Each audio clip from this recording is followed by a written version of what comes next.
บางขลามเด้อบางขลามเด้อบางตำชุดเศร้าพันแล้วมีอันนี้นะน้อย5,000กีบไข่ลูกเด้อน้อย5,000กีบฮับส่งเด้อมงเลยเจเลยเสียเอาไปเฮ้อนี่ก็ฮับส่งคือกันเนาะอันนี้นะเล็บนะขายอยู่ในปังบุญเด้อนี่เด้อหาไปส่งฮอดเทินส่งอัน5,000บอกส่งอัน5,000นี่เนาะมาส่งฮอดเทินฮอดซ่านโดยส่งอัน5,000โดยอันเอาเท่าเลย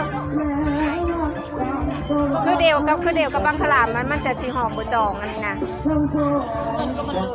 โอ้ยแต่ว่าคือละเด้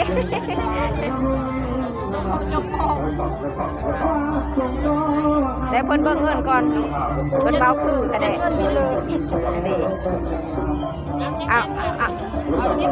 10,000เอาลองเบิ่งก่อนเพิ่นเว้าคันแม่นว่าแก้ไปแล้วน้ำย่ำกินไปแล้วแซ่บก็ลบมาอีกเด้อพอกระเป๋าก็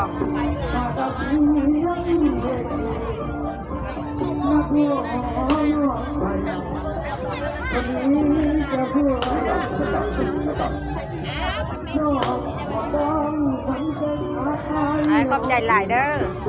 อันนี้คือบริเวณขั้นนองซาในปังบุญการค้าขายเนาะ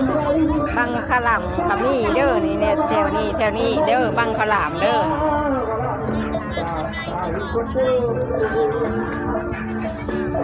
บังขลามมีบังน้อยบังใหญ่เพื่อนเรานะ